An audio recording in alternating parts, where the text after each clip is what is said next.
ठाकरे, भारतीय घटनेचे शिल्पकार परमपूज्य डॉक्टर बाबासाहेब आंबेडकर, व्यासपीठावर उपस्थित सर्व मान्यवर, या सभेला उपस्थित असलेले महाविकास आघाडीचे कार्यकर्ते, या विभागाचे मतदार, सर्व बंधू आणि भगिनींनो, आपणास कल्पना आहे या महाराष्ट्राच्या विधानसभेचा गेल्या 2.5 वर्षाचा इतिहास आपल्या सगळ्यांच्या नजरेसमोर आजही ताजा आहे। या भारतीय जनता पार्टी यांच्या वतीने या महाराष्ट्रात गद्दारांचा नाच चालू आहे आणि या गद्दारांना धडा शिकवण्याची खरी आज आपल्याला या ठिकाणी संधी आणि वेळ मिळालेली आहे। या गद्दारांनी घटनाबाह्य नियमाचं उल्लंघन करून या महाराष्ट्रातील आमदारांची पळवापळवी केली। त्या संदर्भामध्ये आपण अनेक वेळा हायकोर्ट असेल, सुप्रीम कोर्ट असेल, या सगळ्या न्यायालयाच्या माध्यमातून न्याय मागण्यासाठी आपण सर्व दरवाजे ठोकवले होते, परंतु भारतीय जनता पार्टीने या न्यायालयाच्या ही निर्णयामध्ये प्रत्येक वेळी हस्तक्षेप करून या न्यायालयापासून आणि न्यायापासून सर्वांना रोखण्याचं काम केलं आहे। त्यामुळे जनतेच्या दरबारामध्ये न्यायाची संधी आपल्याला, तुम्हाला, आम्हाला सगळ्यांना मिळालेली आहे। कारण जनतेचा न्याय हा अंतिम न्याय असतो। या जनतेच्या न्यायाच्या पुढे कोणाची दादागिरी, कोणाचे वशिला आणि कोणाचे हितसंबंध या ठिकाणी चालत नाही। त्यामुळे महाराष्ट्रातील महाविकास आघाडीच्या सर्व मतदारांनी ठरवलेलं आहे, भले आपल्याला या गद्दारांच्या विरोधात हायकोर्टात न्याय मिळाला नाही, भले गद्दारांच्या विरोधात आपल्याला सुप्रीम कोर्टात न्याय मिळाला नाही, पण 20 तारखेला या महाराष्ट्रातले मतदार महाविकास आघाडीच्या बाजूने न्याय करण्यासाठी तयार झालेले आहेत। हे सर्व ठिकाणी या ठिकाणी सर्वांनी ठरवलेलं आहे।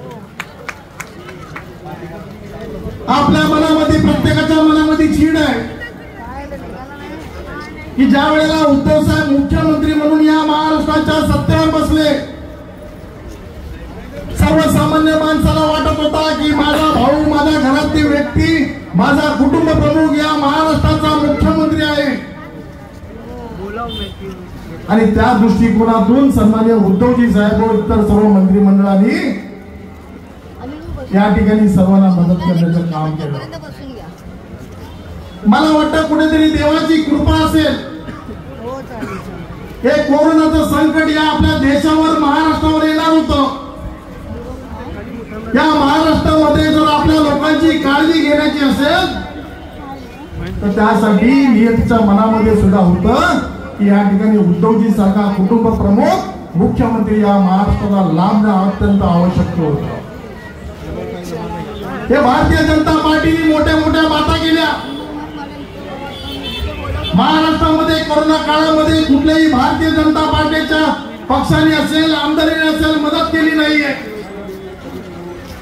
त्यांची सगळी मदत पीएम फंडामध्ये जमा होत होती आणि पीएम फंडामध्ये किती कोणाकडून पैसे आले त्याचा हिशोब आजही कोणाला आपल्याला दिला जात नाहीये। या पद्धतीचं त्या कोरोना काळामध्ये दुष्ट काम करण्याचं केलं।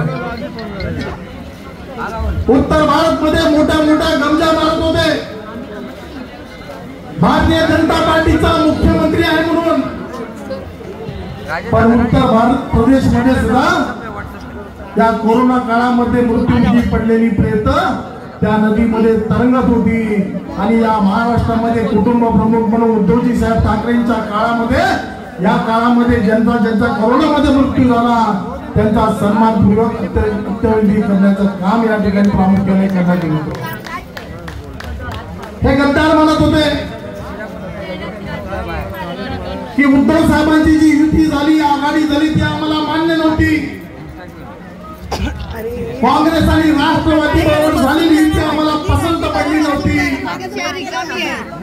या ठिकाणी आमचा सवाल त्यांना आहे, तुम्हाला ही युती मान्य नाही हे समजायला 2.5 वर्ष का लागलं? ज्या वेळेला उद्धव साहेबांनी ही युती केली, भारतीय जनता पार्टीने पाठीमागे खंजीर खुपसला, त्यामुळे या युतीचा जन्म झाला। तर त्यावेळेलाच यांनी सांगितलं असतं की आम्हाला बाबा ही युती मान्य नाही, परंतु 2.5 वर्ष सत्तेचा लाभ घ्यायचा।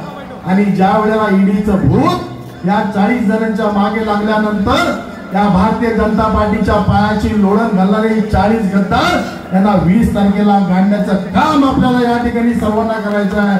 ती खऱ्या अर्थाने बाळासाहेबांना श्रद्धांजली असेल, ती खऱ्या अर्थानं बाळासाहेबांची आठवण असेल की बाळासाहेबांच्या नावावर, बाळासाहेबांच्या जीवावर, उद्धवजींच्या जीवावर आणि तुमच्या माझ्या सारख्या सर्व मतदारांच्या जीवावर या 40 आमदारांनी जी गद्दारी केली त्यांना गाडण्याचं काम आपल्याला या ठिकाणी केलेलं आहे। त्यामुळे 20 तारखेला प्रत्येकाने ठरवलं पाहिजे, प्रत्येक घराघरात आपल्याला मशाल पोहोचवावी लागेल, प्रत्येकाच्या मनामध्ये आपल्याला चिडीची मशाल पेटवावी लागेल, प्रत्येक घराघरामध्ये आपल्याला वरुणजी सरदेसाई यांचं नाव पोहोचवावं लागेल, प्रत्येक घरामध्ये आपल्याला 4 नंबरचं बटन, मशालचं बटन हे सांगावं लागेल। बंधू आणि भगिनीनो, आपल्याला हे काम अत्यंत महत्वाचं आणि अत्यंत जोमाने करावं लागेल। छत्रपती शिवाजी महाराजांच्या नावाने हे लोक मतं मागतात,